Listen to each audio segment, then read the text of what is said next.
news at 6. We begin at 6 with the shooting turned car crash, and one of the people involved was Albuquerque's top cop, Chief Harold Medina.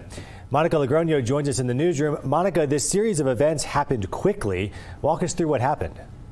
You're right, Tommy. Chief Medina was on his way to a news conference when he says he noticed a homeless encampment that was taking over the sidewalk. That's something that APD and the city have been trying to enforce against. That's when a fight broke out and someone took out a gun. That is the worst way I ever want to start a day. Around 10 a.m. Saturday morning, Mayor Tim Keller and Albuquerque Police Chief Harold Medina were scheduled to have a news conference about curbing crime near the Adam Food Market. As Chief Medina and his wife were on their way there, he witnessed a shooting, and to avoid gunfire, he ended up crashing into another car. And as they drove up Central, he noticed a homeless encampment over on Alvarado, just north of Central. He noted it appeared to him that the encampment was blocking the sidewalk. APD and the city have been enforcing against letting homeless encampments take over sidewalks. APD Communications Director Gilbert Gallegos says Medina was in the process of notifying the commander of the area so they could remove the encampment when two people started physically fighting. As he was turning on his police radio to call it out, he noticed that one of them brandished a gun. One person kicked the other individual, and that individual started firing shots in the direction of where the chief was in his truck. At that point, the chief pulled forward in his vehicle.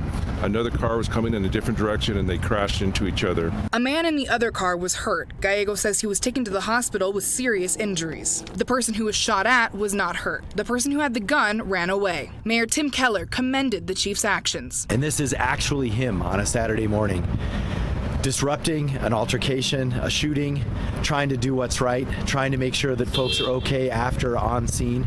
This is above and beyond what you expect from a chief.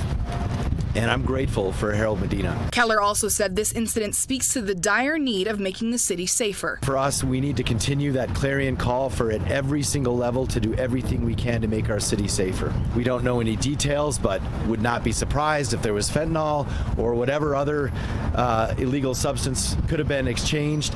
These are the kinds of things that we absolutely have to address.